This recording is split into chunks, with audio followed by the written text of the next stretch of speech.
What's up, everybody? Paul here from the Hoops Crew, and it is a brand new episode of the Paul James Show, our round 8 preview episode. We're getting into it a little bit later than expected. Sorry to everyone who has been lingering around since about 8 o'clock.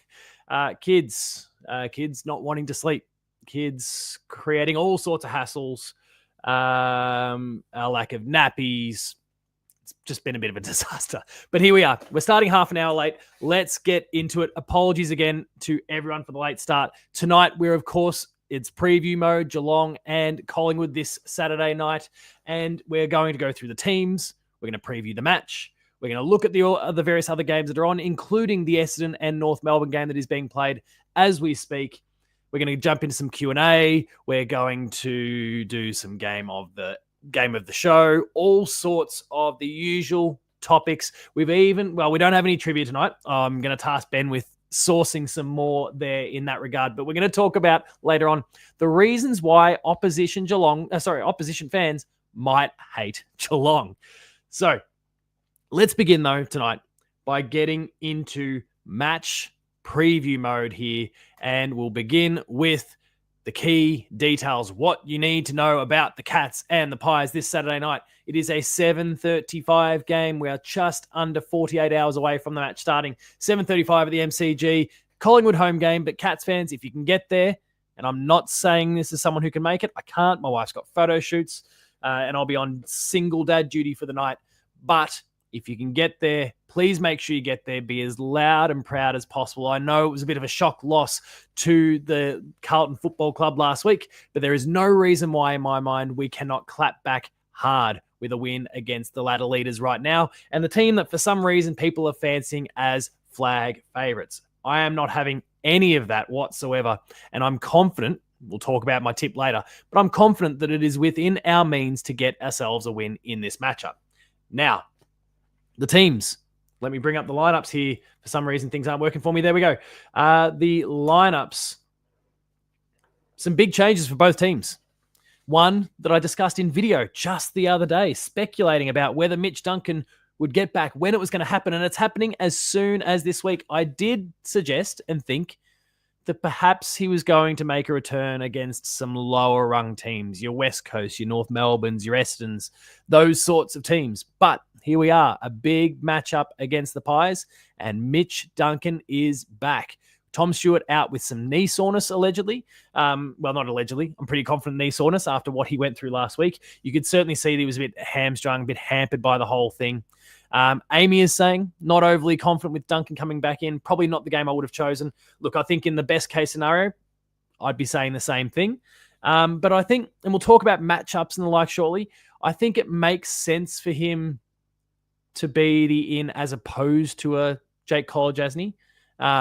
Obviously, I'm not saying the Collar doesn't deserve to be in. I think, we're just building up his tank. Jack Henry, similar sort of idea. But I'll talk about matchups and the like shortly, and why perhaps it's not the worst thing in the world that it's a smaller player, and certainly someone who's got plenty of years in the tank and is quite experienced. We'll get to that shortly, though. Let's talk about these ins. So Mitch Duncan in for the Cats. Tom Stewart, the big out for the Cats there. For the Pies, they've got quite a few and some big names on both sides of this ledger. Darcy Moore, Mason Cox, and Lachie Schultz all return. Whilst going out, Jeremy Howe is being managed. It's an interesting week to manage the player. Daniel McStay, I believe it wasn't an ACL in the end. It might have been an MCL, if I recall. He's out for about 8 weeks from reports. And Lachie Sullivan all make way. You look at those two teams, and that is a strong 23 across the board. There's not many weaknesses there. There are some sentiments in our community about some certain players I'm seeing listed on the bench here, and we might wade through those a little bit and indulge those a little bit further as the show goes on.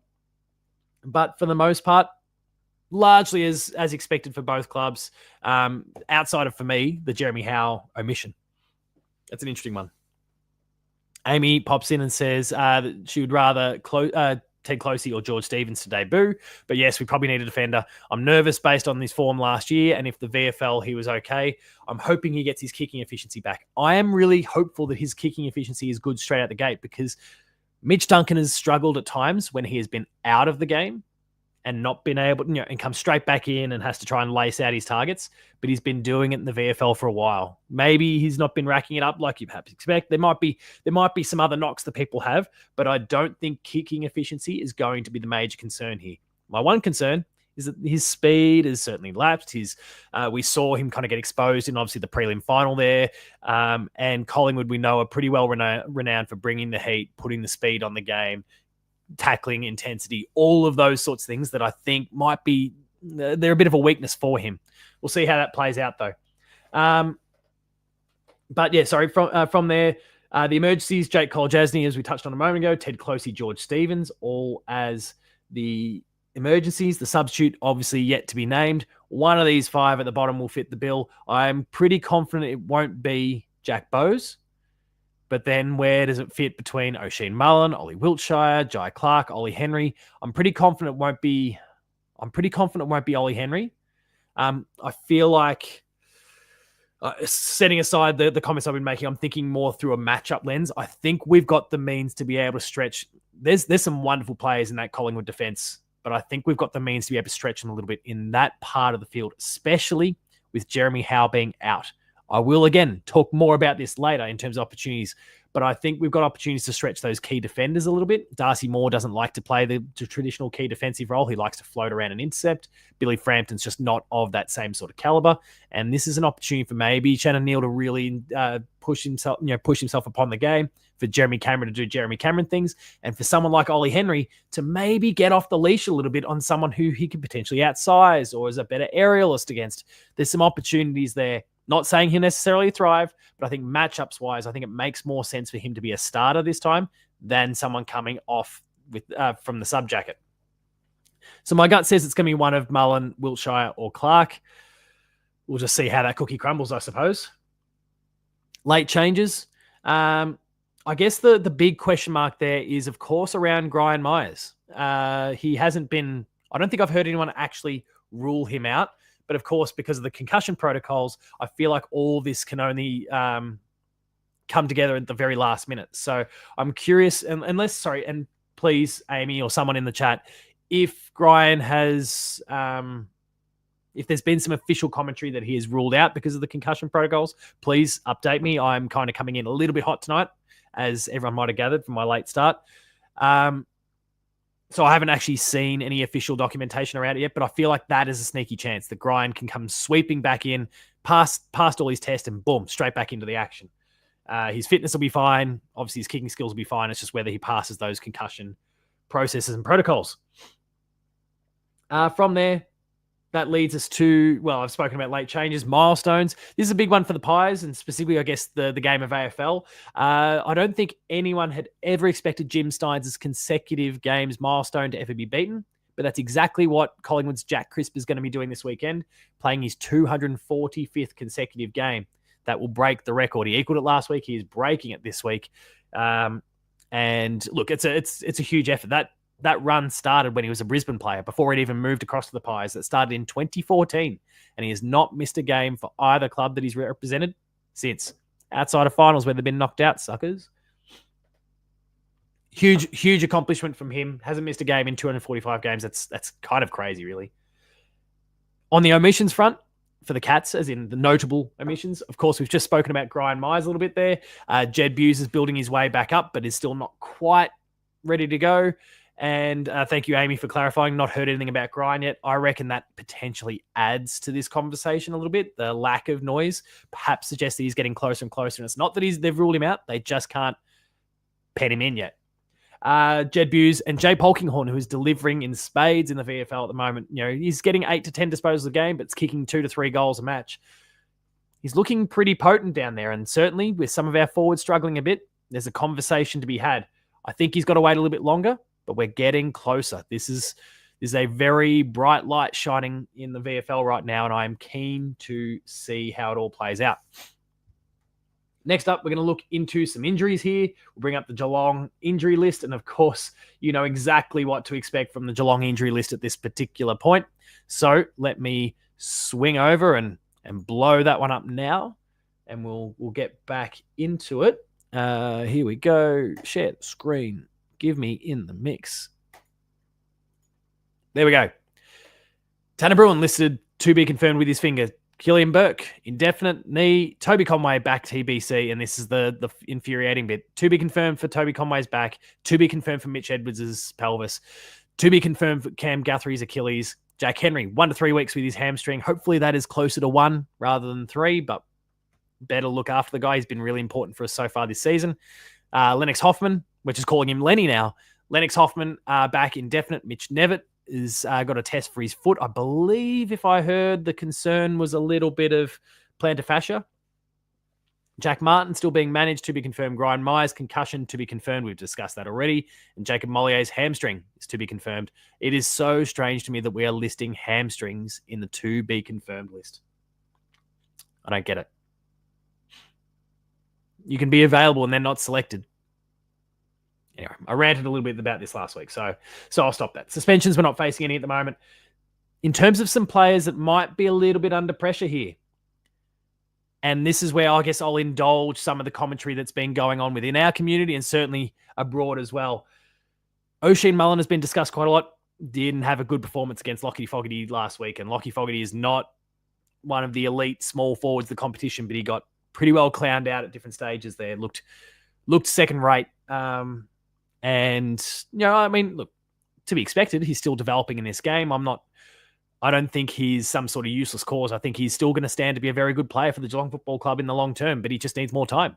And, you know, I think there's reasonable questions being asked there now. Ollie Henry, we discussed him a little bit, but I think there's opportunity in this week if he fails to deliver. I think, in my mind, and I responded to a comment on the YouTube channel the other day. I apologize. I can't remember who it was that asked the question, but I did make sure to respond, suggesting that maybe I'm still a little, fanboying a little bit for Ollie. Let me see if I can find it. I want to make sure I pay due respect to the person who made the comment. Oh, it was Brendan Sale. Told me that I probably need to stop defending him a little bit. I do understand the sentiments and concerns, but I genuinely am of the mind when it's not just him, when we are talking about Shannon Neal, who's struggling, that Tyson Stengel has struggled at different points as well. And this is all happening simultaneously with a player, Danger, who's come in and been this gigantic spanner in the mix. It takes time when you've got a whole structural reshuffle. And if there's a bit of a lack of form coupled in there as well, it makes it even harder. For me, I can see a point where I change my tone. I understand the arguments. I do agree with the arguments being made. I just think it's too soon. I think come mid-season, or what are we now? This is going into round 8. Yeah, come round 11 or 12, if things haven't turned around, then I will absolutely start to take the side of many of you who believe that Ollie Henry should be out of the team now, but I'm just not there with you yet. I can see the road to it. I agree with the rationale. I am just not there yet. I need a greater, as much as it's been 7 games at this point, I need a greater sample size. Moving on from there, though, let's kind of continue to plug away through this. Jai Clark, obviously, is kind of on the fringe, and he'll continue to be on the fringe regardless of form. He's a young player. His body's not as developed.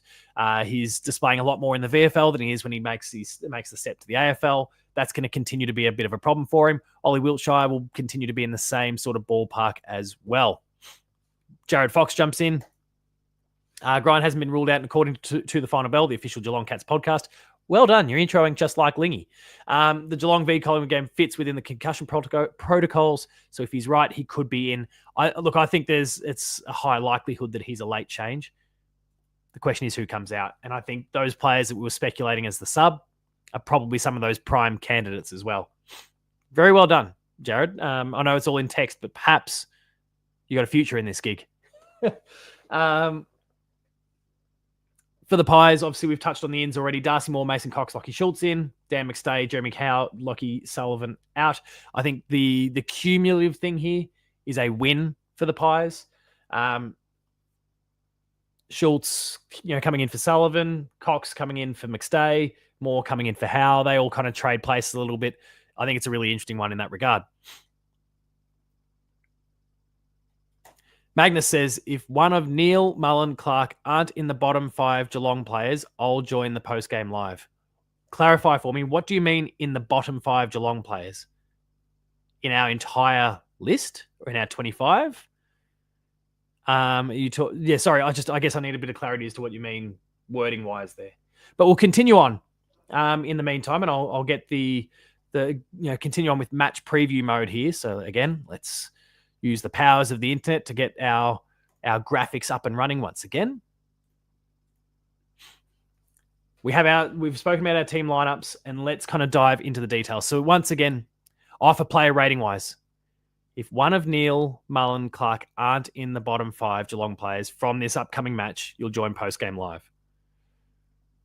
If any one of those 3 are outside, I'm looking forward to having you on the show, Magnus. I'm going to show some faith that Neil can kick 2 or 3, that Clark can maybe get himself, 15 to 20 disposals. I'm gonna put a bit of faith in these guys. I want to see you on post-game live. Keen for it to happen. But thank you for clarifying. MCG 7:35. It's a fully ticketed match now. That's an important note for everyone watching and listening, because there's been some changes to the ticketing scenario in this particular matchup. Fully ticketed match. General admin members must upgrade to a reserve seat in order to attend, and the average crowd for these two has been 79,500 from the last 3 matches. So it's a big crowd expected. 22 degrees, no rain. It's shaping up to be absolutely perfect for nighttime football. Get around it, get there, like I said earlier, get excited, cheer those Cats on, and hopefully we can bank ourselves a win. Recent form, isn't amazing for us. Well, it was shaping up okay until we lost to the Blues. We're currently on a losing record right now. We are 4-3. We've won 5 of our last 7 against the Pies, which certainly helps, and there's some iconic wins along the way that we'll talk about. But the Pies come in as the informed team of the competition. They lost the first game of the season in opening round to the Giants, and then have gone on a 6-game winning streak ever since. They have won 8 straight games at the MCG and are currently $1.60 favourites against the Cats. Not great, not ideal, but I do think that there's just something about these two teams similar to Geelong and Hawthorn, really. They match up very well against one another, and there's always a bit of theatre, a bit of spice, some intensity. The rivalry is huge between these two, underpinned by a great deal of mutual respect, I think. And it's going to make for a really fascinating game. I don't think this is going to be a blowout one way or the other. The last time these two teams met, the Cats got up by 20 points, and in that match, Jeremy Cameron kicked 3 goals. Max Holmes had 27 disposals. Jack Bowes got 24 disposals and the 3 Brownlow votes. Whilst for the Pies, Nick Dacos had 32 and 11 clearances. Steele Sidebottom had 28 disposals. And Jordan De Goey, as is typically his want when he plays against the Cats, 24 disposals and a goal. He doesn't mind playing against the Cats, does Jordan De Goey. To dive into some history for you, this will be the 243rd time that the Cats and the Pies will go to battle since 1897. The Pies have currently won 56% of those matchups, so let's continue to eat away at that. Certainly our dominance of the competition since 2007 has probably helped peg that back a bit, but let's keep going. We need to keep going. Let's get a winning record here against them.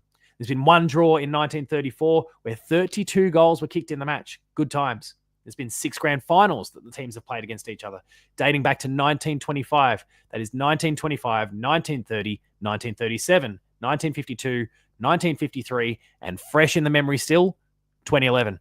The Cats have won 4 of those grand finals out of 6. So we've got a nice winning record when it counts. In the last 6 times we've played, the Cats have a 4-2 winning record. All of those games played at the MCG, of course. The Pies wouldn't dare come to GMHBA. Scott Pendlebury will never play at that ground. I alluded to some iconic matchups before. And who in this chat doesn't instantly think of the 2022 qualifying final where the Cats got up by 6 points? Max Holmes kicked that goal late in the 4th quarter. Jez's "I can't hear you" from the boundary line after that amazing set shot that sailed through from the pocket was fantastic. Monster effort from him, monster effort from Max Holmes in particular. I remember that, some of those memories etched in the skull. They're like Tom Hawkins kicking the goal after the siren against the Hawks sort of stuff. Wonderful moments. The 2020 semi-final against the Pies. The Cats got up by 68 points. Dangerfield and Hawkins kicked 4 goals each. It was a 4-quarter performance from the Cats there. The 2019 qualifying final, on the other hand, the Pies got up by 10 points. Finished on top of the ladder, and there was a flurry from us near the end, but it was too little too late. Couldn't get over the line. And then we've got to shout it out. I acknowledged it a moment ago. 2011, the Geelong victory against the Pies in the grand final to the tune of 38 points. No team had beaten Collingwood that year except the Cats, and we did it 3 times. The third, of course, being the grand final. Jimmy Partel being the Norm Smith medalist that day. Some very solid memories from that day as well. Thrilled to have been there. It was a wonderful, humbling experience. Please, in the chat right now, if you've got some memories of the Geelong and Collingwood 2011 grand final, if you were there, throw those comments in the comment section there. Would love to hear from you, reflecting on some of those memories. It was such a wonderful day. We did obviously have the conversation recently on this show about what were some of the best, like ranking the 2007, 9, 11, and 22 grand finals. And I know for a lot of people, 2011 was near the bottom. But just so good still. The explosion of Tom Hawkins that day. And now his career's over. It's ridiculous, but massive. Mark says, still have a complete slab of Cats win in the granny over the Pies. That's slab full of cans. Yeah, I remember the premiership ones, right? Like the 2022, like, you know, those sort of ones, right? The 2022 drafts against from the Swans grand final. Yeah, I think somewhere buried, I've got some from that year. Like, I'm not really a draft drinker, but I make exceptions to get those. Good times. All for it. Now, let's talk about some stakes a little bit here, because this is always like, it's all well and good to talk about a game of football. There's plenty of stats, but what's the motivation here? What's going to drive both teams to success, and what hopefully drives our beloved Cats to success? Well, for Geelong, we want to avoid a 4-4 equal ledger on the ladder. That brings us right back to the pack. Now, I don't think Geelong is going to be lacking for motivation in matchups like this. Like I said, I really feel like there is a Geelong and Hawthorn style rivalry between these two. We just don't have the formalised occasion, I guess, to underpin it. But a 4-4 ledger, we want to avoid that. Let's go 5-3. Let's push our way up the ladder. Let's remain deeply in the race for a top 4. That's, I think, really all it requires for Geelong. Collingwood, they just want to retain top spot. They want to bank as many wins as they can. They have an older list. It's well documented now. This list, this 23 that they've been rolling out at different points this season, is older than even the old bags of Geelong in 2022, the oldest team that had ever taken the field at that stage. The Pies have surpassed that. And for them to have a tilt at a premiership, they are going to need to manage their bodies just like Geelong did in 2022. Right now, everything's going really well. But you want to get early runs on the board in this scenario. Geelong had to play it a bit differently. We didn't start super well, and we had to go storming back into it and try and manage some players along the way. Storming back into it, we were still, very competitive, but this massive charge, like we saw in the second half of the year. For the Pies, if they can bank wins early, it gives them some time to mess around a little bit, not get too creative. You don't want to, flirt with form. But give Pendles a chance to rest. Give Steel Sidebottom a chance to rest. Give some of those other blokes, like what we're seeing with what I presume kind of underpins the Jeremy Howe omission. Give these guys opportunities to rest. So a win for them is very important in that respect. Let's talk about some game breakers. For me, and I spoke about this a little bit earlier on, for me, the big game breaker in this matchup, there's 2 of them. It's Jeremy Cameron and Shannon Neal. And I know lots has been said about Shannon Neal and his form to this stage, but I think there's an opportunity here against the Pies. With Howe going out, Darcy Moore comes in, and obviously wonderful defender. But Darcy Moore likes to play a zoning off kind of role, an intercept kind of role, a less accountable kind of role. That leaves, in the key defensive stocks, Billy Frampton, who is not a Darcy Moore. He's not a Jeremy Howe. That gives these 2 boys an opportunity to really fire if they can play well. If Shannon Neal can base himself close to goal, and I know Danger's been doing a lot of that lately, but if Shannon Neal can base himself closer to the goal square, he can stretch him for height. He can ask the question of Darcy Moore if Darcy Moore decides to wander off. No, mate, you disappear and that ball turns over. I'm just going to be right here waiting for it. Get on the scoreboard, get some confidence up, and who knows? Sky's the limit at that point. Maybe we have another big key forward, establish himself, have his moment, take his moment against the Pies, just like Hawkins did in the 2011 grand final. There's opportunities there, I think, for him. And Jeremy Cameron, of course, is just constantly dangerous. And as much as he still had a strange old game against the Blues, he did kick 4 goals, and that's going to hopefully help spark a little bit of momentum and energy in his season as well, which has been kind of meandering along a bit up to this point. I think the Collingwood key defenders are the big weak link going into this matchup, and I hope that we can exploit it. You throw Danger into that mix as well. You throw Ollie Henry into that mix as well, and we can really start to stretch him with our contested marking and our aerial game. There's some real opportunities there, and I hope we can take advantage of it. For the Pies, I guess if we focus on their forward line, I think that's where we potentially could get exposed a bit. And why I think the Mitch Duncan component, the Mitch Duncan inclusion, could be a little bit important, because the Pies, their forward line, think through the names that we've got here. So we've got Mason Cox and Tim Membry playing those key forward roles. Myercheck also kind of floats through and will sometimes play that role as well. But I mean, I don't see Mason Cox spending an abundance of time. I don't know. He's a weird one. He's a strange old unit, that bloke. He's going to keep Sam DeConing accountable. Tim Membry will have what? Who's he going to have for company? He's probably going to have Mark Blitzarves for company, I would imagine. And so in that particular scenario, we're then talking about, I would say, a Geelong defense that isn't necessarily the best suited, not incapable, not the best suited to take on a Bobby Hill, he's the perfect matchup for my Jed Buse. I keep making that argument about Jed Buse throughout the season. He's the perfect sort of matchup there. Jamie Elliott, obviously wonderful, super crafty. Bo McCreary and his speed and intensity, and Jordan De Goey being the bloke who continually takes the torch to us at times. My worry is that we don't have the matchups for them. And height-wise, we could be a bit too tall when I think about O'Sullivan, DeConing, Blitzarves. That's already 3. Zach Guthrie, who can play tall and small, but I think likes to be able to intercept, be a little less accountable. Lawson Humphries, I've got no real concerns about. Mark O'Connor should be fun, but I think like the depth of Collingwood's small to mid-sized forwards, I think is the risk for us. That's the danger for us, and so. Yeah, I think that's Mitch Duncan coming in, I think can really help with that. He's wily. He's sure he doesn't have the speed. Like, let's please, for the love of God, can we not put him on a McCreary or a Bobby Hill? He's more the matchup for Jamie Elliott as far as I'm concerned, because he doesn't have to concern himself with speed so much. Not that Jamie Elliott's a slouch either, but I think he's maybe a bit better suited to Mitch Duncan if Mitch Duncan plays out of defense. I think he can be quite useful there in just balancing the ledger a little bit and giving us some sort of an advantage. And of course, then he's hyper efficient. The way he'll set up the play afterwards, I think, is really hugely efficient. Hugely helpful for us at that point. Continuing on, let's talk about some of those keys for victories. For victory, I did talk about Jeremy Cameron and Shannon Neal a moment ago, and I think our biggest key to victory, and one that did and didn't fire last week, is our forward line. They didn't have a great number of opportunities. They kicked 12 goals forward. They were very efficient. Glenn Fury says he'd like the video twice for each of my first names, Turtle Power.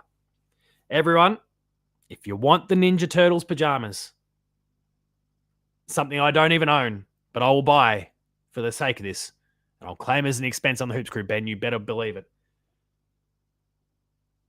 50 concurrent patrons of the Hoops Crew. That's all it takes. We've hit 36. Someone has become a patron in the last few days. Keep it up and we'll do it. Hey, Spartacus. Fuck you, Ben. Amy says that Tim Membry was training in defense today. That's an interesting one, because I would say that makes them maybe more vulnerable in terms of the key forward stocks. But maybe creates more of, I don't know. That's a really fascinating one. Matchups, Cameron, I think for the most part is a matchup. People are throwing the bogey team line out there.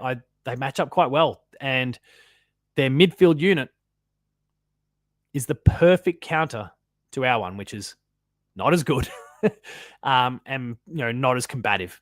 And they just bash out their way through. They're high class. And then, of course, you've got the danger of Harry Mackay and Charlie Curnow. So I think at its core, that's what it is. But we're turning our eyes to the Pies anyway, and hopefully we can bank a win there, because we have got a good winning record against them. The keys to victory, though, I think our opportunity is in their forward line. That's where we can potentially overpower them, overstretch them, use that verticality, use that asset that we've got of Jeremy Cameron, Ollie Henry, Patrick Dangerfield, Shannon Neal. Use their height, their speed, their strength, their aerial ability to our advantage, and really make the likes of Dan Houston, in particular, play a very accountable game. Harry Perryman, the same sort of idea.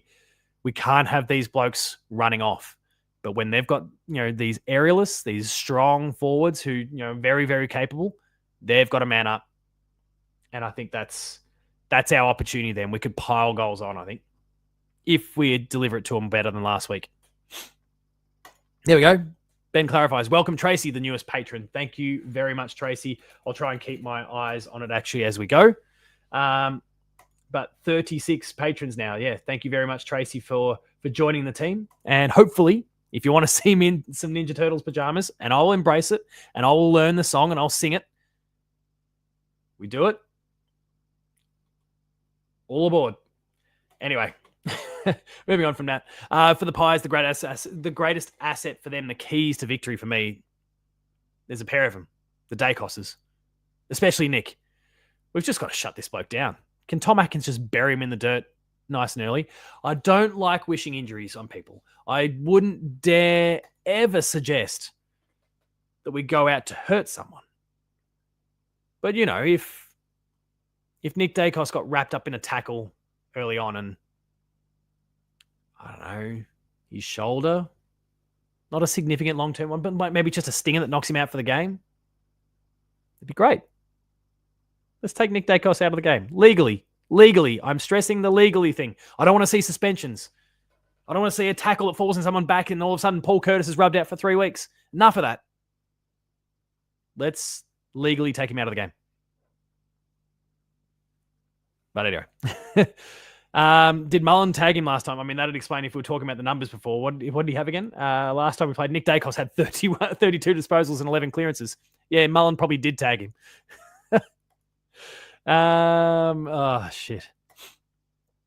Grind hasn't been named yet. Not sure if he's going to play. That's in response to Cameron then talking about Grind back is a big in. We've got to wait and see. The concussion protocols still need to play out, so we'll see how that goes. Shadu, welcome aboard. Spartacus is having a great time.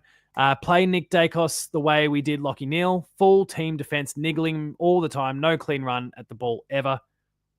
Yeah, I mean, I think the main thing is your last point. No clean run at the ball. Like, just bodies in the way. Obstruct his run. That's all it takes. And I'm not, I won't say that's all it takes. He's a wonderful player. There's plenty of arguments. I'm not going to say he's the best player in our game yet, but there are plenty of arguments to make that he is. He's very, very close. He's in the top 5. But, and there's no doubt about that in my mind, that he's in the top 5. But every player can be shut out of a game, especially a midfielder. You just need to get bodies in the way. You need to crowd them. You need to be on them. Tom Atkins nails him in a few tackles. Who's slower, Pendlebury or Mitch Duncan? I'm going to say Mitch Duncan. He's a poor man's Tom Atkins, Ben says. I can get around that. Amy's right. Even if you tagged him, you can't stop him the whole game. It's more about impacting the level of influence. Make those possessions that he does get, try to limit them. Try to get him into the 20s. Let's get him out of the 30s. Let's try and keep him into the 20s at least. But if you can just impact how clean, how easily you can dispose of it, that's half the battle. I'm really confident that if you can just crowd him, have a body on, he's going to have to slap the ball on the boot just to clear it. And that gives us an advantage because Geelong is at its best when it's rushed disposals out of the midfield.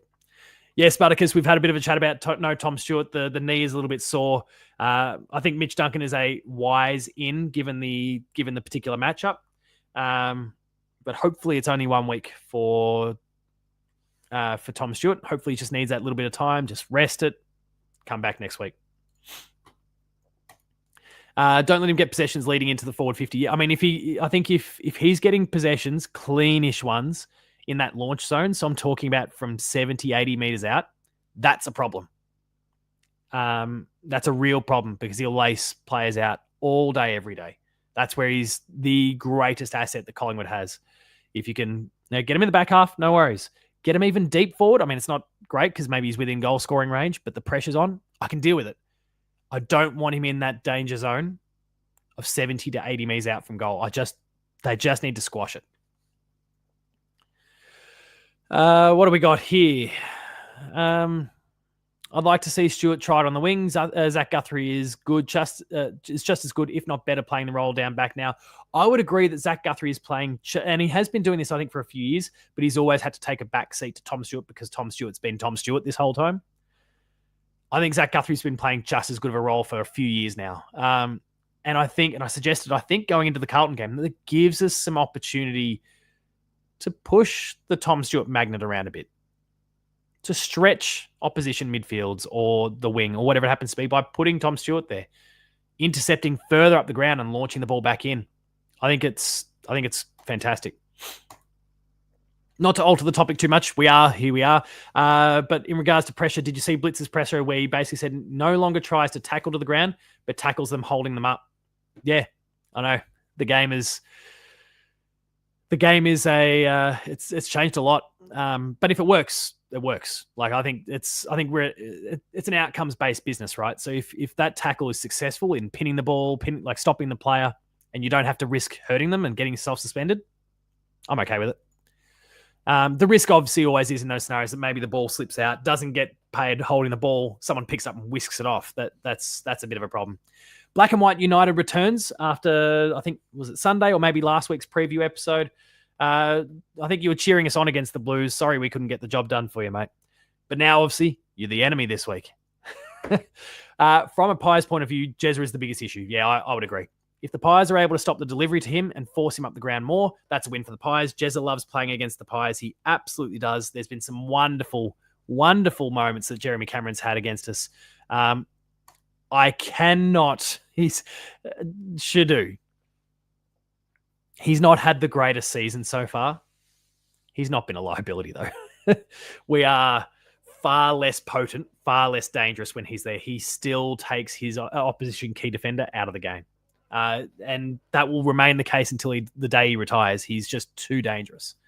I am getting my lecture on, damn it.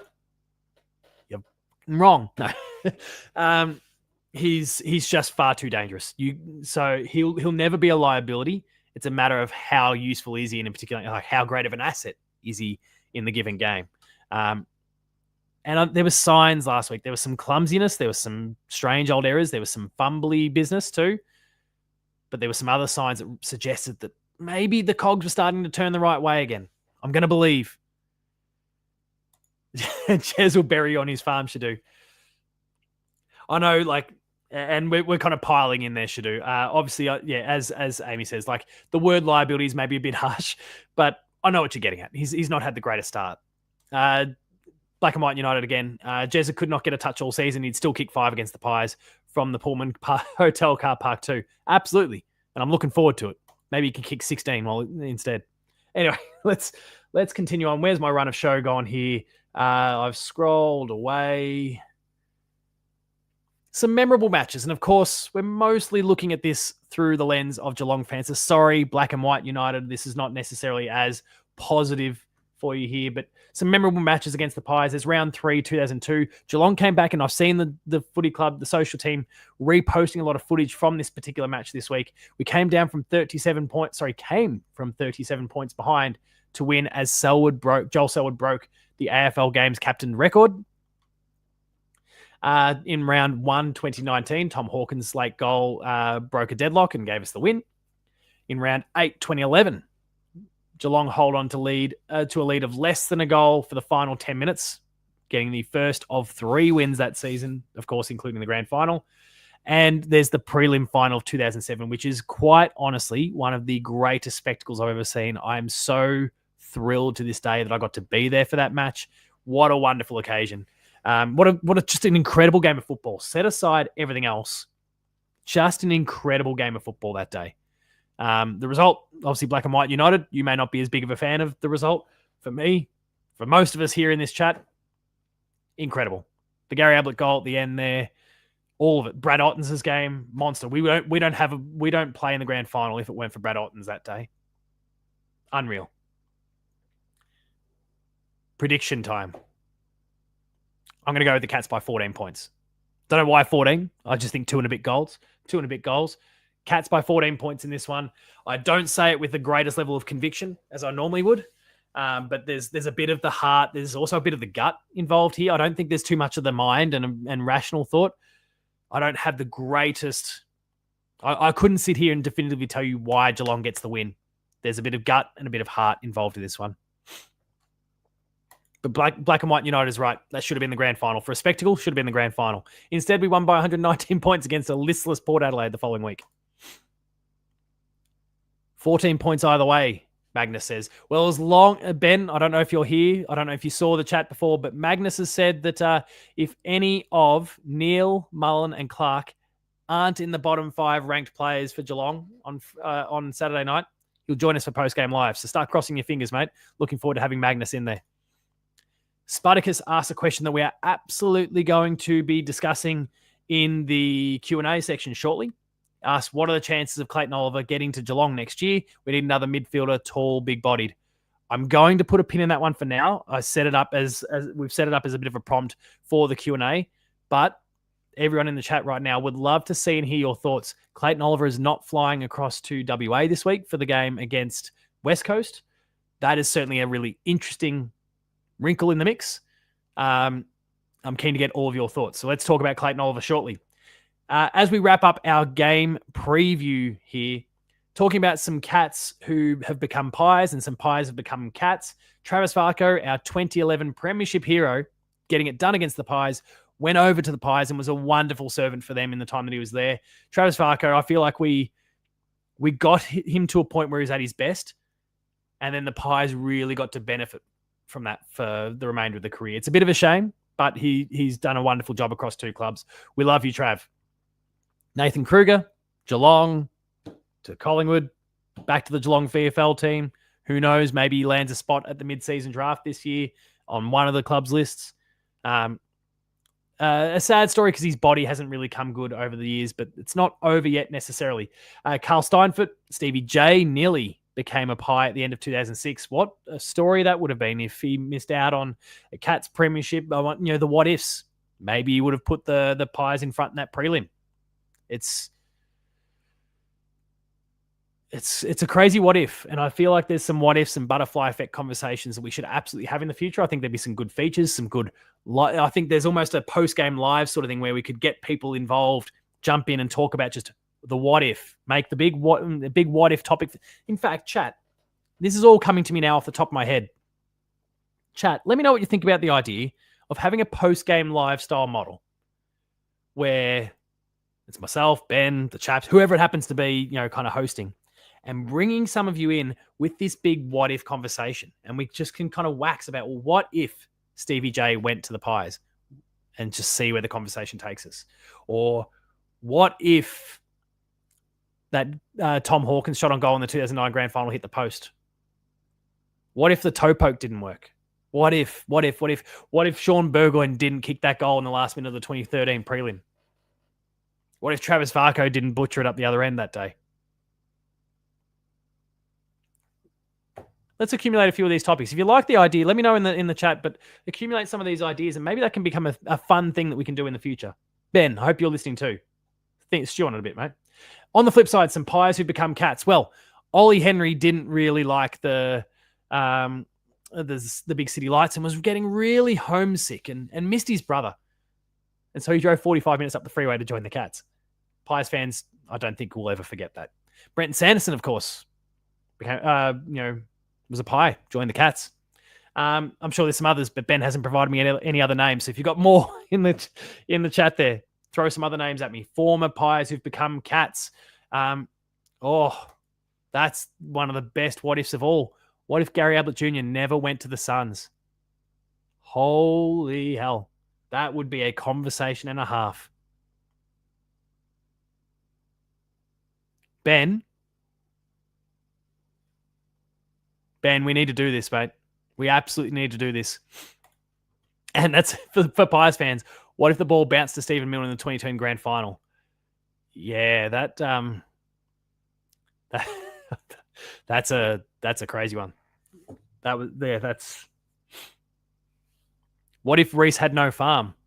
Clayton Oliver wouldn't have even come to visit, and there wouldn't have been a conversation about it last year. But more on Clayton Oliver shortly. All right, keep those ideas flowing. I'm keen to talk about it more. Wax with me about this idea. But before we get to anything else, and that includes a look at the other games of this round, including the North Melbourne and Essendon game that is being played as we speak, let's take a word from our sponsor. The Hoops Crew Media Network is proudly sponsored by Cyril Cook Florist. Visit them at shop 1211 Leather Street in Breakwater. Phone them on 035 222 2244 or visit their website at www.cyrilcookflorist.com.au and use the offer code GOCATS in the voucher field at checkout to get 20% off your next online purchase. Thank you, Cyril Cook Florist, as always, for your ongoing support of the Hoops Crew and all we get up to. Now, let's take a look at the rest of the round, including the game that is being played right this very second.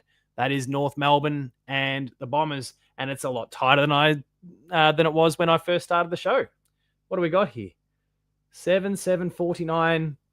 North have kicked a few goals in a row now, 3 in a row to be exact. 6-5-41. Look out, Essendon. You're in a bit of strife. Who's doing the damage? Nick Larkey with 2. Archie Perkins with 3. Good output from him. Cam Zerha. Like, you look at those numbers. Archie Perkins playing a game out of the box. I reckon North's in this game up to their eyeballs. And yeah, Black and White United says North's coming back. Like, they're in this thing right up to their eyeballs.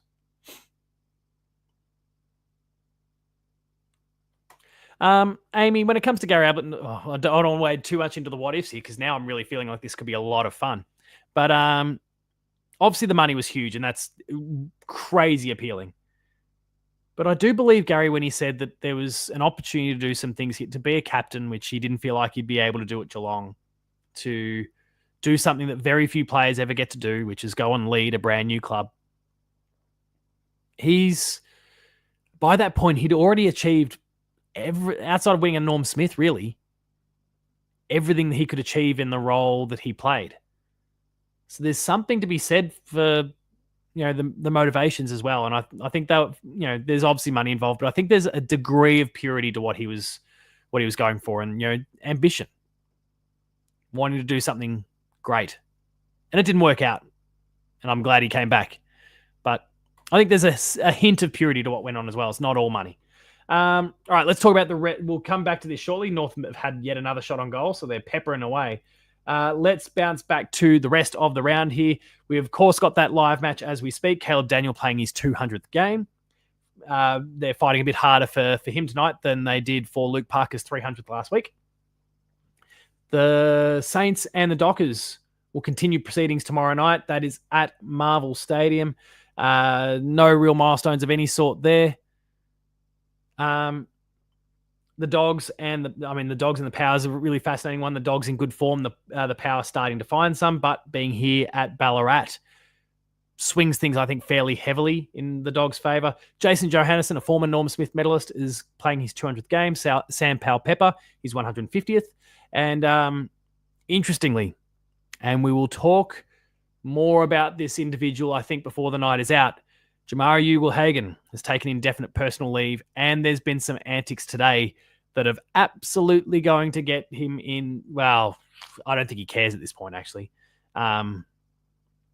Socially, his social media behavior is not on. If you haven't seen his current Instagram profile, I'm not going to be bringing it up because there was all sorts of legalities around the thing. But if you haven't seen his current Instagram profile picture, go take a look before it changes. I'll actually kind of clarify for you now whether that's still the case, just to potentially not waste your time. Jamara he has changed it. He's a good boy, and he's learnt that posting an inappropriate picture of Nick Rewalt, referencing the St Kilda, one of the photos from the St Kilda schoolgirl thing, he posted and made his profile picture for the day. He's a bit of a mess, that guy, right now. And I do feel for him. Ben says post-game live are following a North win. If you want to host it, go for it, mate. I do actually have a screenshot of the Jamara profile picture while it was still live. But it's been picked up by lots of people. So the next game, as we continue on here, Adelaide and Carlton. This is a really fascinating match. Carlton obviously finding a bit of form against us last week. The Crows still performing quite well. And banking wins wherever they can. The Crom are dangerous. It's a home game for Adelaide too. That swings it in their favour. I think the Crows might get this one done. We've alluded to in multiple, for the whole show really so far, about the Pies and the Cats. The most important game of the round for us. Is that a bang because North just kicked a goal, Ben? I don't know. Tell me what the bang is in reference to. West Coast and the Melbourne Football Club. A riveting Saturday night match, I'm sure. Everyone's going to be watching the Pies and the Cats, of course. That is at Optus Stadium. And on Sunday, we've got 3 matches there. The Swans and the Giants, so the Battle of the Bridge. The Sydney Bash, or whatever I've called it. Whatever stupid that. Whatever. No, that was in relation to the Western Derby, which I just called the Western Smash. Anyway, we'll just lean into it. It can be the Sydney Smash, the Queensland, the Brisbane Smash, the Adelaide, whatever.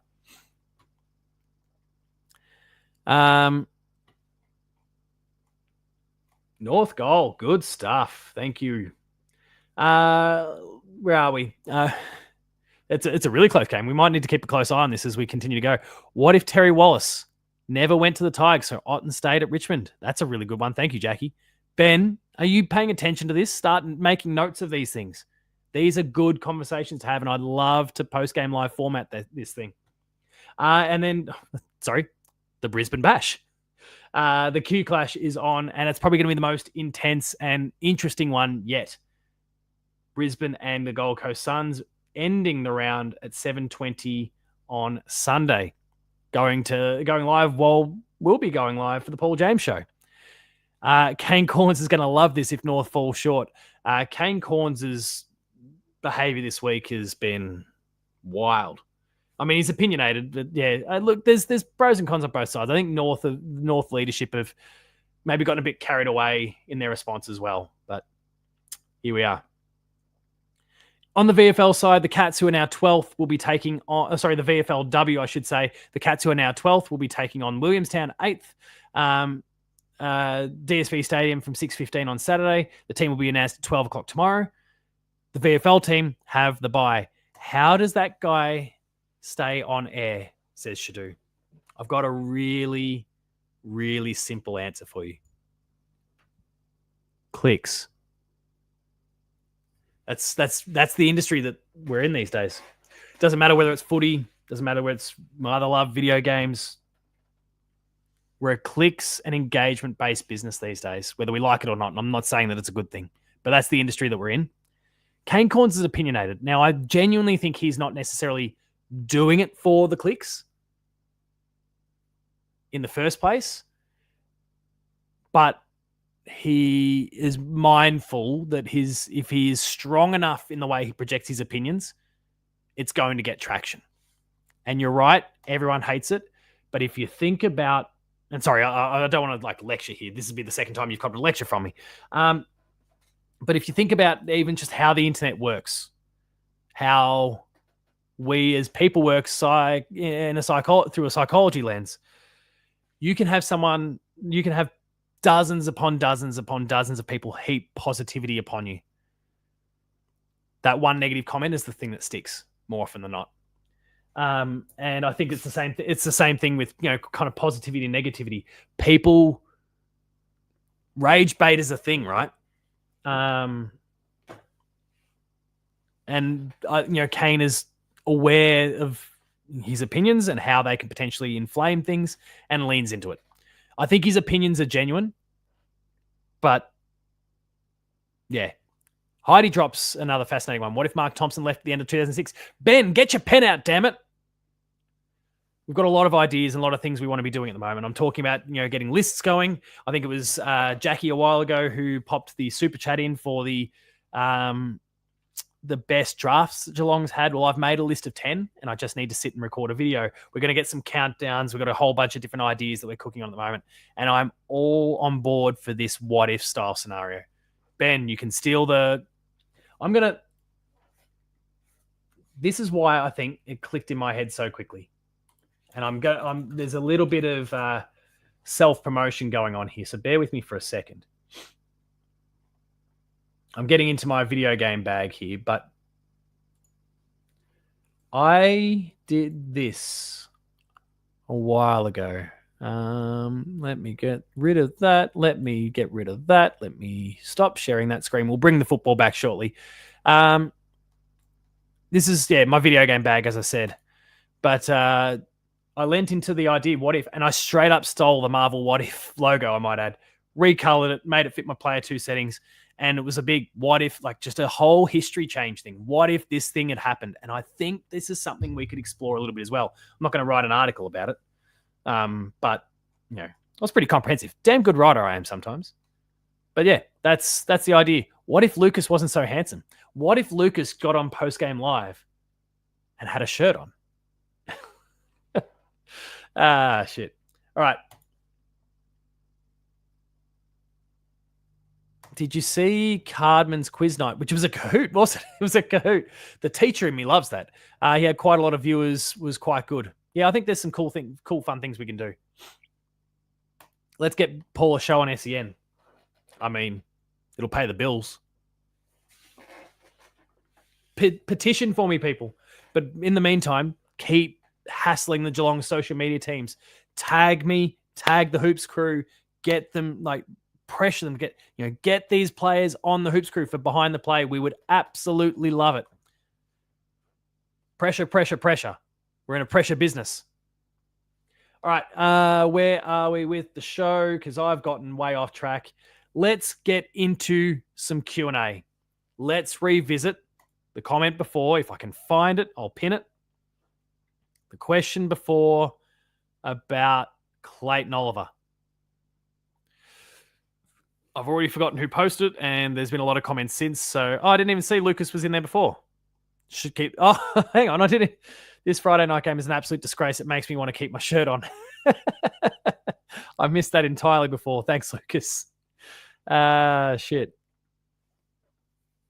Anyway, the question was asked for. I can't find it, but the question was asked before about Clayton Oliver and do we revisit this conversation? I would think right now, with his form, and look, he's performing well, but not Clayton Oliver of 2021 sort of levels. Right now with his form, I would imagine he's fallen backwards in the queue a little bit. I would right now, and all the talk is continuing to build about Harley Reid at Geelong. Cal Toomey spoke about it on Gettable this week. Harley Reid, Geelong seems to be the front runner if he leaves. He also is of the mind that we're in the that race for Zach Butters up to our eyeballs if he leaves. Now these are all what ifs. These are all things that aren't necessarily locked in yet. But and then of course we want to chase our Ollie Lords and this is us as a fan base now. We've got our hit lists and we want to go out and get as many as we can. And I would just say right now that with some of these other players that have risen to prominence and maybe have become an actual genuine possibility, I would say Clayton Oliver falls down the list. I would choose Harley Reid before Clayton Oliver right now because I think his ceiling is greater than what Clayton Oliver is at this point in his career. Zach Butters, I think, is pretty straightforward. Shadu, I just want TDK for Christmas. I would take TDK before Clayton Oliver right now. I think there's a few people that probably jumped him in the queue that perhaps weren't there 12 months ago. But he would come in and he would, if it ends up becoming Clayton Oliver that comes to the Cats, he would still work wonderfully for our midfield because he's going to be the perfect foil for a Bailey Smith and for a Max Holmes. He's going to be some amazing support for Tom Atkins. He's going to probably help prolong Danger's career a little bit by basically meaning that Danger's never required in the midfield ever again. I think there's some really great things that he can bring to the list. But I think he's probably fallen back in the queue a little bit. Like Butters can deliver all that with some more speed, and at the moment he's disposing the ball much better. So I think there's Harley all the way from Spartacus. I think right now he's on the whiteboard, but he's slipped a few spaces. And his form hasn't been wonderful this year. Like he's gotten a bit of the ball, but he's dumping the ball. You've heard the criticisms. He's not flying. So that doesn't help either. Also brings his value down, which is maybe something. Let's get them both. Let's get them all. Let's bring them all in. TDK, Harley Reid, Zach Butters, Clayton Oliver. Let's just all of them come piling in. Spartacus wasn't aware of the Harley Reid information, knowing that this definitely leading towards Harley. Yeah. I mean, look, the thing that, and I spoke about it in my video, a month ago now, I think, for Harley Reid. If anyone in this chat is unaware, Harley Reid was a Geelong supporter growing up. He bleeds blue and white. And he wants to come back to Victoria, supposedly. It just makes sense. It just makes sense. Which cats would Paul have in his man for all seasons calendar? The the fireman calendar style thing? I don't know. Ask my wife. Amy would choose Harley Reid over Oliver for sure. Having said that, I think Clayton would be playing much better if he'd been traded. I think so too. What was the reasoning? So like I said, he's not flying over to WA, and I want to just double check what the rationale was. Clayton Oliver.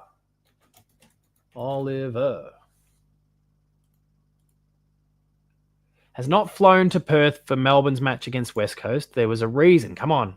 Mental and physical health will be the priority.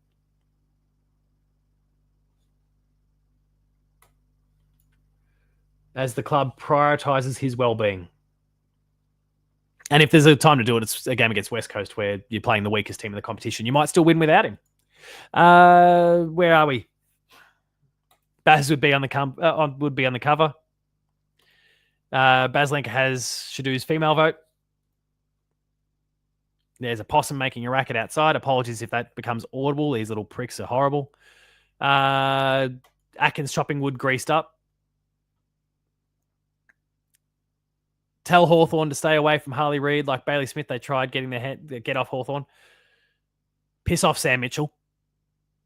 Michelangelo would be the cover.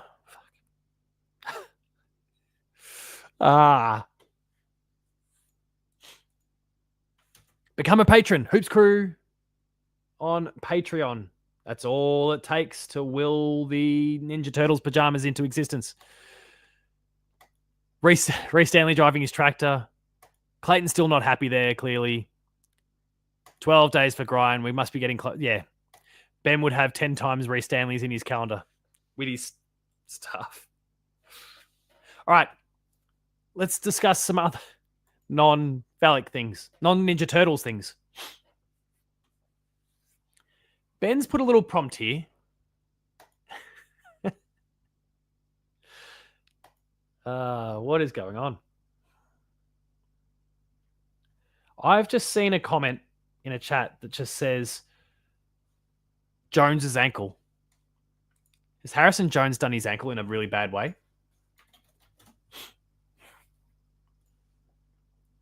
Because as much like he's a local for me.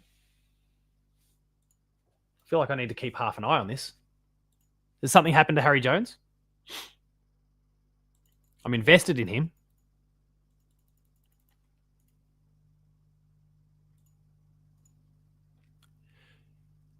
Jared, I'd love a timestamp because I've got KO available here to me. I'll scroll back and give it a bit of a look if anyone has a timestamp for this. I'm interested. Colour me intrigued. I won't project it because I'll get myself in trouble from Fox Footy in the AFL. But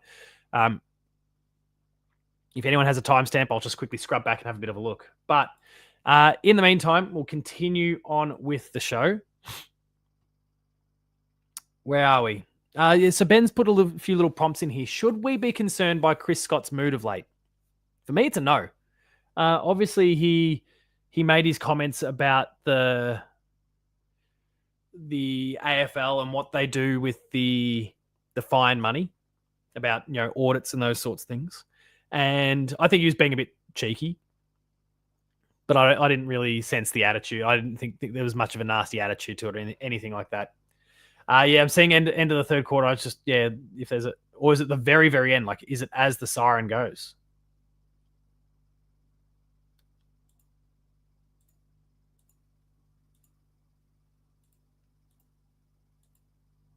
I can't find anything anyway. If someone has a timestamp, like how much time was left in the quarter, that'd be handy. I'll scrub back and have a bit of a look.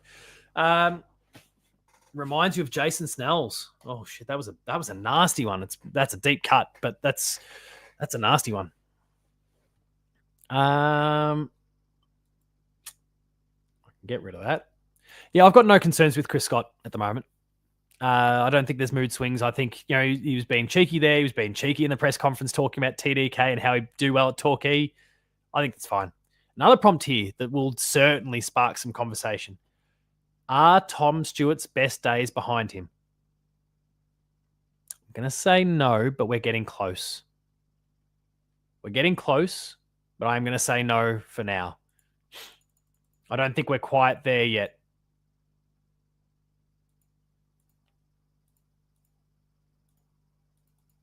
I can't find this Harry Jones thing. That's when they show it at the last 5 seconds of the quarter. Oh, shit. I am watching the KO, the Fox Footy coverage here. It was literally like the last second. Right.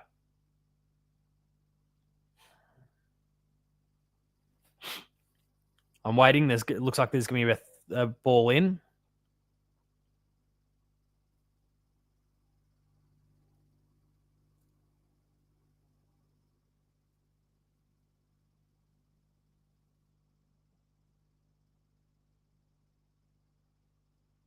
Oh, just sitting by the sidelines.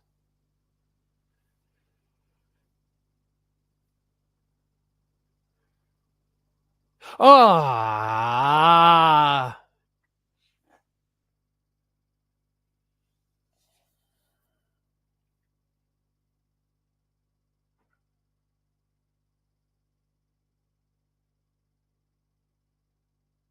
that's sickening. Jackie, I presume you've just sent me on Twitter. I presume you just sent me the video. Oh.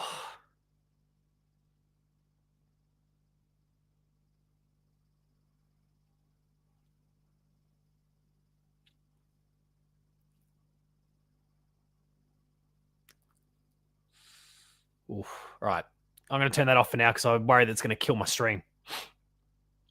Spartacus says, don't you dare. Tom Stewart is and will always be a gun. Look, I think we're close to the tipping point. I don't think we're there. He's just a bit out of form. He's obviously had some injuries and those sort of things this year.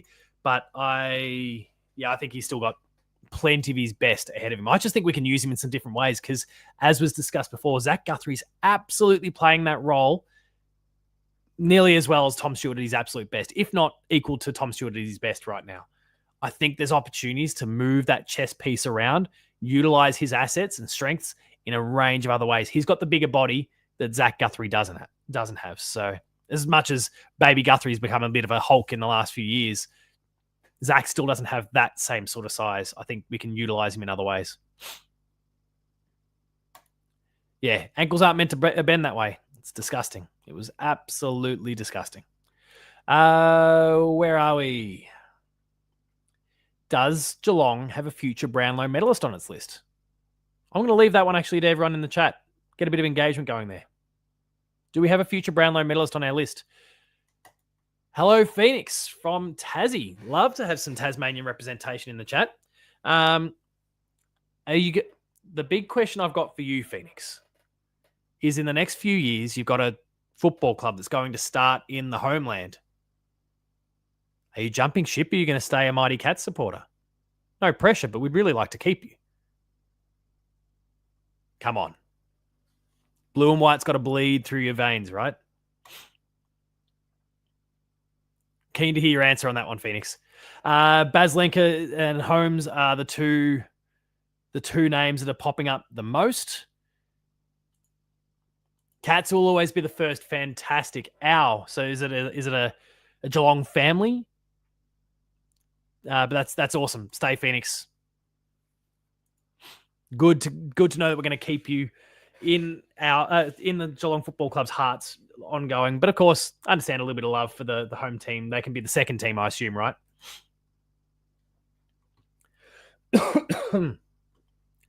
All right. Let's keep going here. We've got a would you rather. I think I know which way I'm going to go, and I think most of you will vote the same way because we've all got a bit of bias here. Maybe I'm misinterpreting the way Ben's written this here, but it says would be rather. I'm going to say would you rather, and I'm going to assume it's would you rather have this player? Would you rather have Levi Ashcroft or Connor O'Sullivan? Sully for me in a heartbeat. Midfielders grow on trees. You don't get gun key defenders like Connor O'Sullivan very often. Take him. Keep him every day of the week. But again, I think that's the Geelong bias to an extent kicking in. Why can't we just get the Ashcrofts? They were born and bred Geelong supporters. They lived down here. They had a great time here. Let's just bring them over in a few years as well. Let's just keep stacking the deck. Let's have both. Tequila dos, as the Eldo Paso ad says. And I apologize to anyone who can speak a lick of Spanish because I just butchered that.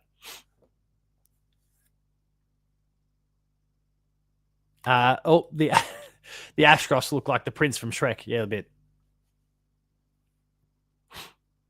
Sully is popping up a lot. Another Mark Blitzarves. Absolutely. Ben says it's just a matter of time before we bring those Ashcrofts in. Good. You love to see it. Another one, and we've spoken. Here we go. Should Ollie Henry still be in the squad at the moment? I apologize to the people who are watching this either live or after the fact that are so sick and tired of me defending Ollie Henry. Yes, the answer is yes. And I think Shadoo's question here is, who would you play instead of Ollie Henry? That's, I think, a big part of the question as well. Who would you pick instead? Maybe we take a punt on Jay Polkinghorne, but it's not a guarantee. No, right now, I would absolutely keep Ollie Henry in this list. There's no one to push him out. And I think structurally, there is not a problem, but there is a growing pain that's going on here. It's going to take some time. Him, Tyson Stengel, and Shannon Neal need the time to work out what this forward line looks like for them with Patrick Dangerfield in it.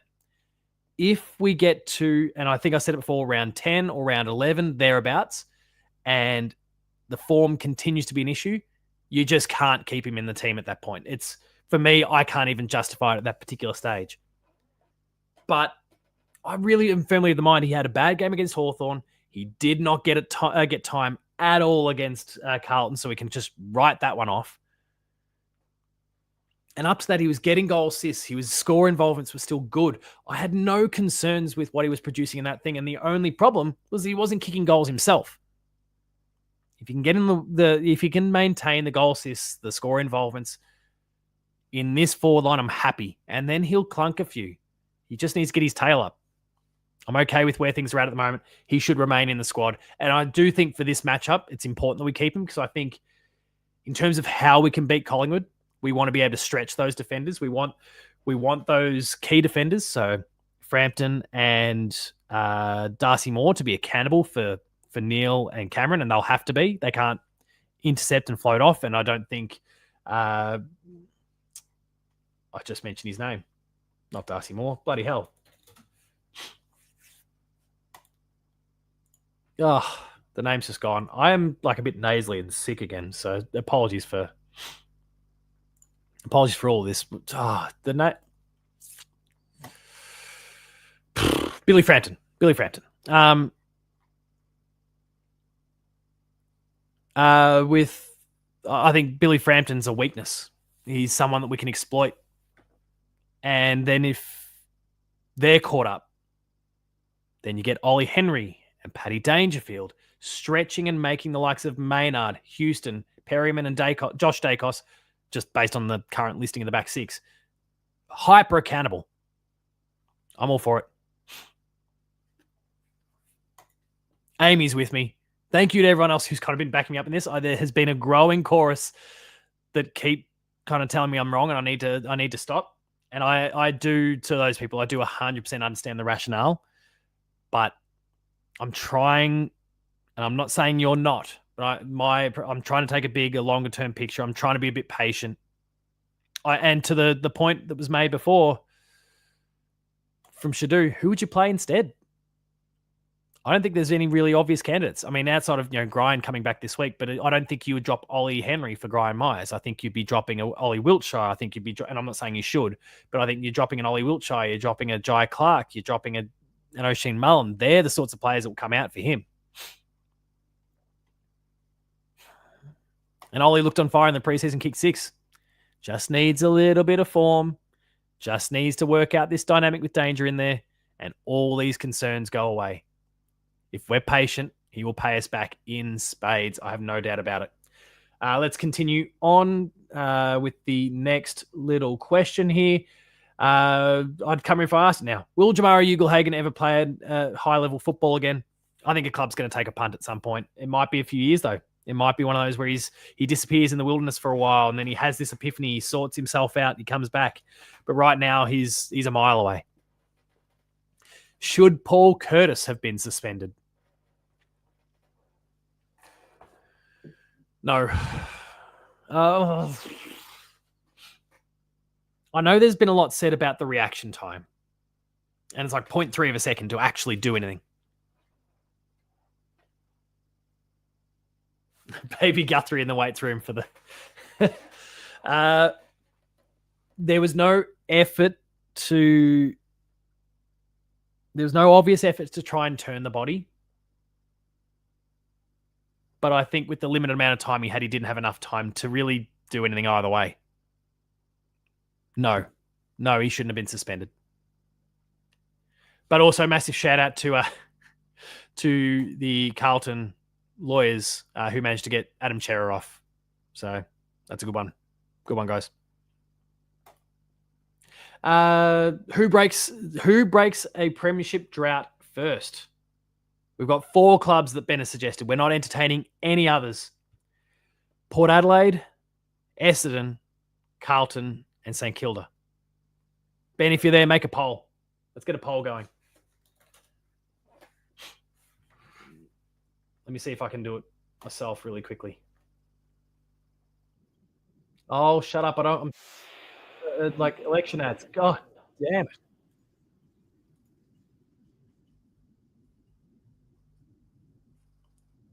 Start a poll. I'm doing it, Ben. Don't worry about it. Who wins a flag first? And it's just of these 4 options, but obviously, yes, I see the comments about Carlton as well. They could be a consideration. Does Peter Dutton have an AFL team? Can someone Google that in the meantime? Essendon. Oh, no, sorry, Carlton was an option. I'm an idiot. I didn't even read it. St Kilda.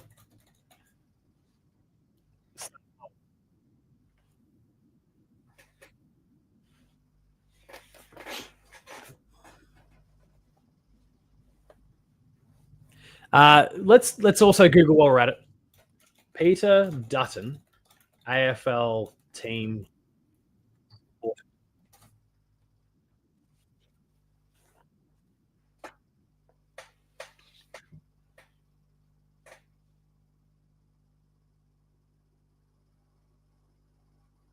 I didn't see anything.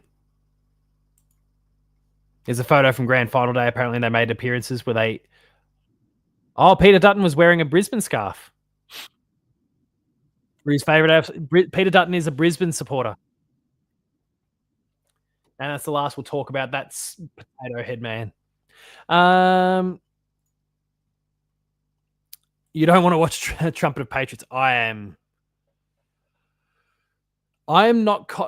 geez, I'm terrified now that I'm saying it. My phone will be listening. I'm going to start getting ads for that cockhead, I'm sure, now off the back of this. You're all horrible people. You've started this.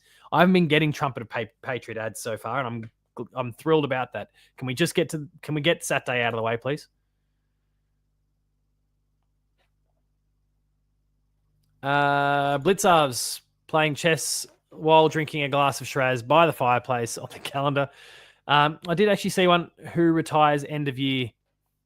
Duncan and Reece Stanley are probably the two obvious ones for me. I think that's probably it. Danger's going to go around a bit longer, I think, the way he's going. We'll see how that goes. Blitzarves loves himself a Shiraz. Sue Ellen will tell me. All right. Let's see how that poll's going. I'll just quickly tune in and see what people are saying or where the votes are headed. Oh, my God. Another election ad. It's not the Patriots. The poll says 42% Port Adelaide from 12 votes. Carlton 33%, St Kilda 25%, Essendon none. Malcolm Turnbull, I support the Sydney Roosters, talking about AFL. Shit. Oh, Port Adelaide and Carlton now level. Essendon has a vote. Stop taking the piss. Ben, that'll be you. Stop taking the piss. These three teams will win a premiership before Essendon wins a final. Where are we? All right, let's get into, and please keep bringing the questions in here. I want to see your ideas at the same time. We've got two segments, actually. Sorry, I've still got to do Game of the Week as well at the end of it. But we've got one final football-related segment here, and these are the reasons why opposition fans hate Geelong. And Ben's put all these together for me. Carlton, they hate us because they ain't us. Also Darren Milburn. Port Adelaide, just simply put, the number 119. Now, if you've got other reasons, by the way, for any of these, mention the club, mention the reason why they might hate us, throw it in there. Nice and additive to the conversation. But Carlton, they hate us because they ain't us. Also Darren Milburn. Port Adelaide, 119. Hawthorn, the Kennett curse.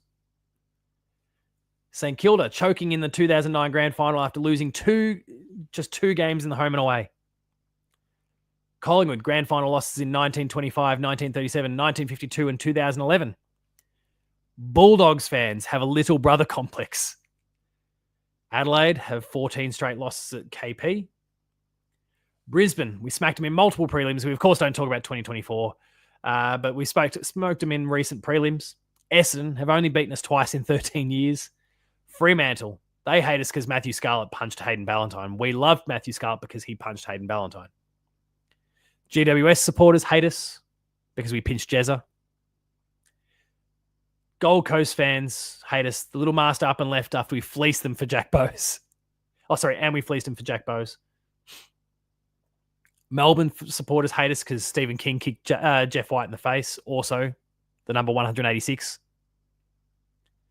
North Melbourne, they're just poor and resentful of others. Jackie, I presume you're referring to Matty Scarlett there with that one. I think everyone got behind it. Hayden Ballantyne's a little turd. The fourth rule. How many rules are we going to have by the end of the year, Ben? Sydney, the 2022 grand final spanking. Richmond supporters hate us because Gary Albert Sr. dominated them for 15 years. Also, that iconic number 157 from 2007. And West Coast supporters hate us for Tim Kelly and the deal. They picked him up. He's done nothing for him. We fleeced him. We bought Jeremy Cameron with those picks. Worked a treat. Let me know in the comments what you think, if there's any other reasons why any other club or any of these clubs that we've already mentioned might hate the Geelong Football Club. Let's take a moment to check out the scores here. What is happening in this game? Oh, still close, but North are running out of time. They are running out of time. 15-ish minutes to go. Richmond hate us due to Ottens. I think they were okay with it at the time. It It worked out to be genius by Geelong. All right. Game of the week time. And this is the one time so far, Ben, we've been talking about, with past episodes, with past game of the weeks, game of the show, whatever we've called it, that we've gone with the Last of Us season 2 trailer, and that got us copyright struck. We had to strike that from the video. We used another bit of footage recently. I've forgotten what it was now. Non-video game related things, or non-actual video games. And they've all gotten us copyright struck, and I've had to remove the slice from the video. I'm a bit worried about this one, to be honest. I don't know if we're dealing with the licensed track or not. There's a little game that got a state of play, a bit of a showcase overnight. Oh, damn it. Actually, no, I don't want to go with it. I'm gonna have to mute it. I apologize. I want to show it off, but I'm gonna have to mute it. Music, little bit of Hot by Who Shot Scott. I have no idea what that is. But Borderlands 4 is the game. And I want to show Borderlands off. But yeah, I don't think I can play this with audio. They've used a licensed track, and I don't want to. It's not the video that's the problem, Ben. It'll be the audio. So let's bring that one up. Play it without any music, and we'll go from there. This is pretty wild and loose.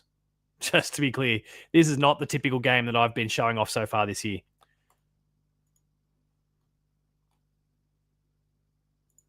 Mute.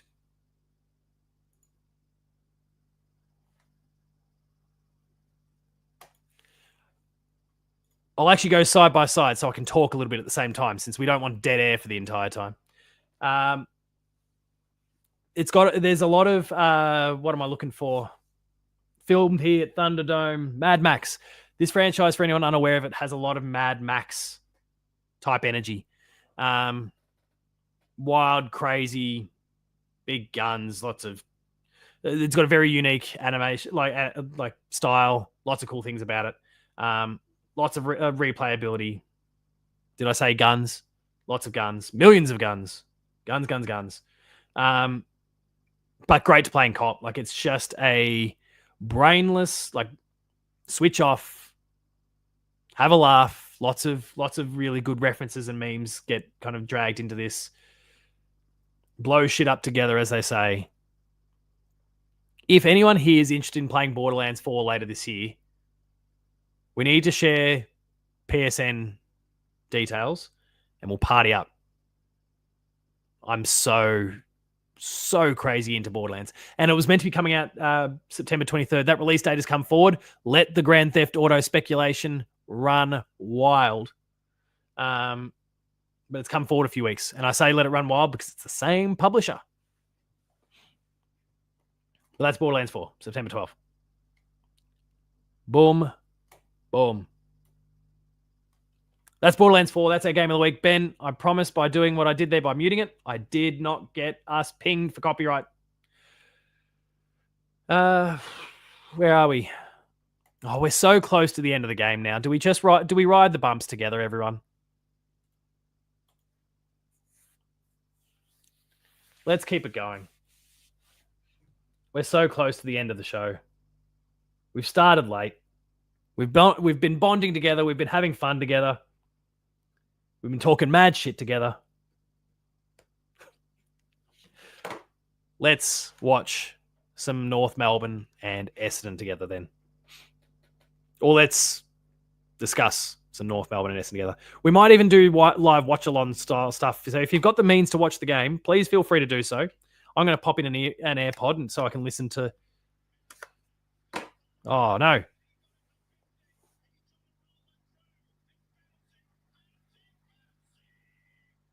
What a stop on the line. Holy hell. That was an epic hook. Shane Warne would have been impressed, but...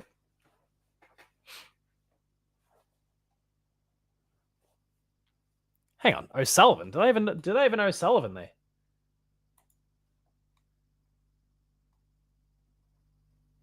I think he just butchered the...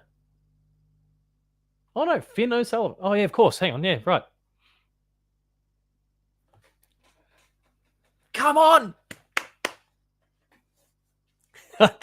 There is nothing more exciting to me than Essendon cocking this up. This is so good.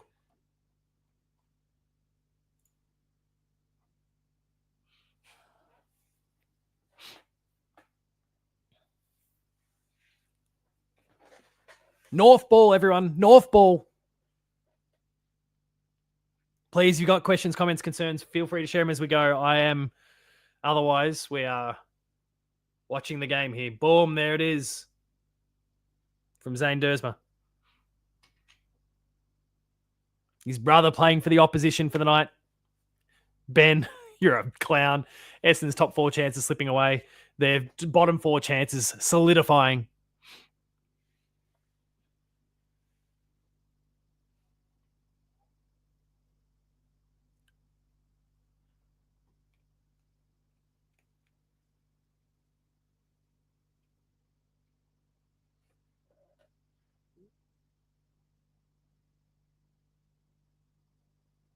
Oh, here we go. Did he just trip over his feet? I looked away for a second. Did Powell just trip over his feet? Good contest. Good work, Charlie Comben.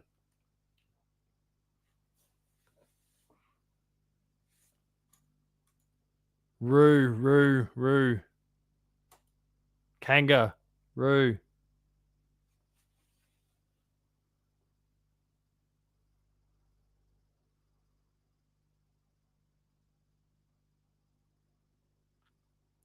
Out on the full. For fuck's sake, kick it.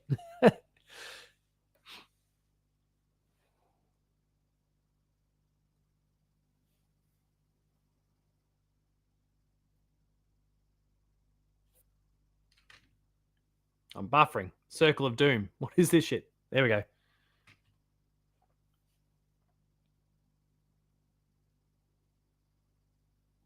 Oh, no. Kako, no! Oh, bullet dodged.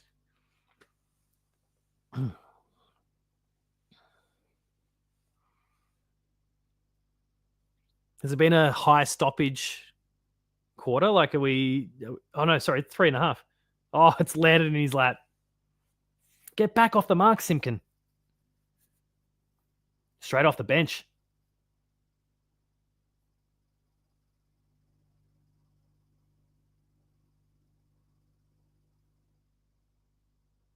Can't she's.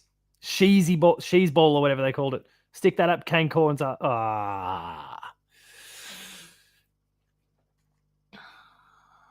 He does a bit, actually. He's got a little bit of Tom Hawkins, Paddy Dangerfield greased up sort of feel.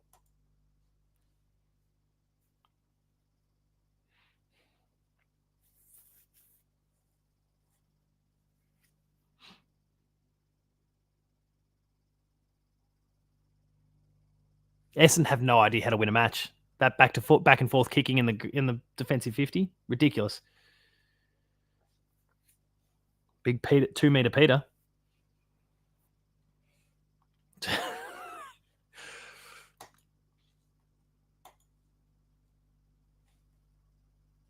Worst. Oh no. North ball. There we go.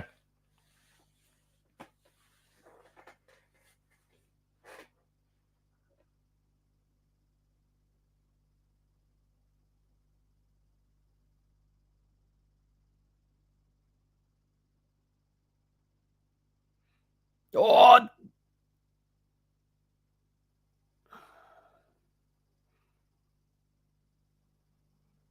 come on. Oh, this is the... Oh, what a good mark. What a good mark. Just one Duke and just reined it in.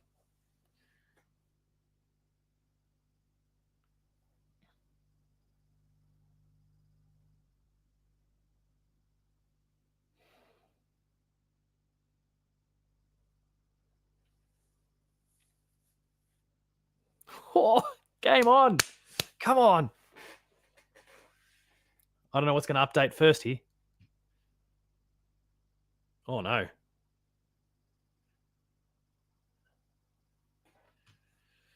What was that? What was that? Clarko's tearing his hair out. He doesn't have much left. Oh, my God. Got to man up. You got to man up, North. Got to man up.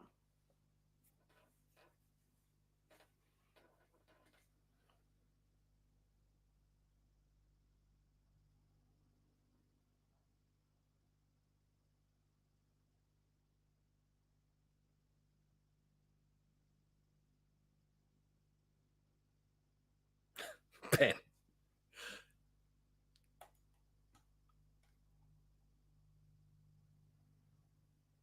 The answer is North Melbourne because Essendon don't know how to win.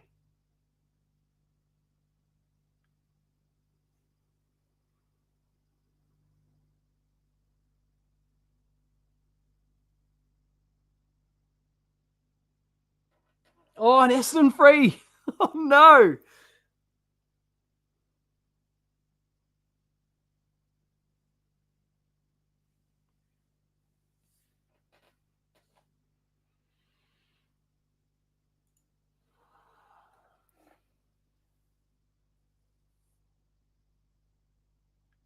They've got to just get the ball and dump it inside 50.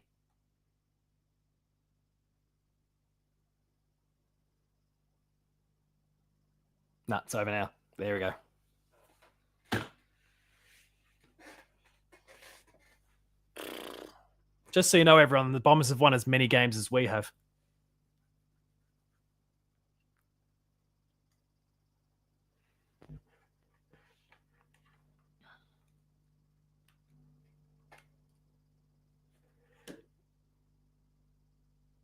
Ugh.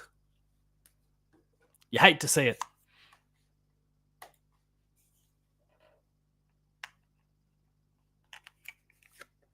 All right. Let's bring this show to a close, shall we? Clarkson's knuckles are bleeding like the Cobra Kai sensei. I hope you enjoyed your latest episode of You, Ben. That show's fucking wild. And I don't mean that in the best of ways. All right, let's wrap things up. We've gone through reasons our opposition hates us. We've gone through the game of the week. It is time to bring it all home. Thank you, everyone, for having joined me tonight. Please, if you haven't already, consider subscribing. Smash the like buttons. Share all of the Hoops Crew content, not just this show. Share it with your friends. Get what we're doing out there. We are trying to build this community up. Good, genuine, honest conversations about a game that we love and a football club that we adore. Please, if you're not already a patron, a subscriber, please consider becoming one. Join us for these live chats. Jump on shows like Post Game Live and share your thoughts. As always, we love to have your support. If you haven't already done so, slipped Patreon out there a moment ago, consider checking out the Patreon. The stakes are high. We get to 50 patrons. We're at 36. We get to 50 patrons. I'll be donning the Ninja Turtles pajamas. I promise you. I'm going to get Ben to expense it. I'm sure as shit not going to pay for it. Out of my own pocket. Ninja Turtles pajamas. I'll sing a Ninja Turtles song if I have to. I'll lean right into it. We'll do Ninja Turtles Let's Plays. We'll do all sorts. I promise you that. I promise you. Ninja Turtles content will be coming if we get to those 50 patrons. Right now, as of when I check, we are sitting on the magic number of 36. Thank you all for your ongoing support, though. It's been massive. For anyone who already is a patron, you might have seen that a video went up fairly recently, not long before the show went to air. My latest episode of The Scratching Post. I solicit your ideas with a weekly post there, asking for topics that you want to discuss. Ali reached out asking about the umpiring in 2025, whether it's harder to umpire than ever, etc., etc. That video that went live today was about the umpiring in 2025. If you've got the topics, if you've got the things you want me to discuss, I'll discuss them. Scratching Post format, they'll be there. That is an exclusive product for patrons. So please consider checking it out if you haven't already. And there'll be more to come. So stay tuned for all that as well. So that's the Patreon. Keep in mind there is a 7-day free trial. So if you want to check it out, see what it's about, no cost, no commitment for 7 days. But if you do enjoy it, $5 or $6 a month, that's all it costs. And that content will continue to get delivered directly to your email inbox. From there, so many have done an amazing job tonight already, but use those comment sections. Please don't hesitate to comment. If you're watching this after the fact, make sure to share your thoughts. We'd love to hear, especially around the reasons why opposition fans might hate us. I know there's a certain Hawthorn supporter that likes to invade our comment sections. You might even be watching now. Love you. Thanks to Hawthorn West Minerals. Get some minerals and go someplace else. Share those thoughts. We'd love to hear from you. It's always awesome. From there, you can find me on socials at Paul James Games. That's across Twitter or X, whatever you want to call it, Instagram, Blue Sky. All those platforms will be where you find me. The Hoops Crew can be found at the Hoops Crew. For our schedule going forward, post-game live returns Saturday night, 10:30. There's a pizza on the line for the best commenter. Please. I'm looking forward to having certain guests who made promises earlier on in the show join us when some of those players, when Magnus Sherlock promised to join us. What was it? Neil, Ollie, Henry, I think it was, and O'Sheen Mullen. If any one of those three are outside of the bottom 5 players on the ground, Magnus is going to join us, and you can join us too. Yes, look, to all Hawthorn, but specifically Hawthorn West Minerals.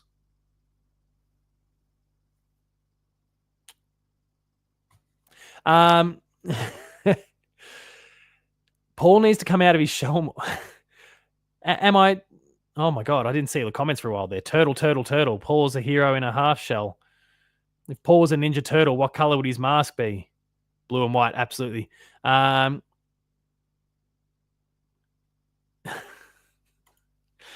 Hawthorn West Minerals, you're a clown, but keep feeding us through the algorithm. We love it. Monday night, the Paul James Show will return, 8 p.m. We'll discuss everything that occurred in this round, including, of course, the Geelong game. You can expect my reaction video to the match to drop on the Sunday as well. Lots of Geelong content to discuss in the meantime. The chaps will do their thing Tuesday at 6 p.m. recapping the match. Both AFL, VFL, like there's so much for them to discuss. They do an amazing job. Jake's crushing it as host. And of course, there's the Patreon exclusive shows around the VFL and the VFLW as well. Ben will be back with the Tipping Point Wednesday at 5 p.m. to explain his ridiculous logic that leads to some absurd tips. It works for him. He has fun with it. We all get a laugh. Yeah, that's about it. Thank you, everyone, for having tuned into the show tonight. It's been a long one, but I've very, very much enjoyed it. Again, Hawthorn West Minerals. Thank you, everyone, for watching. Remain Geelong strong. Go Cats. I'll see you later.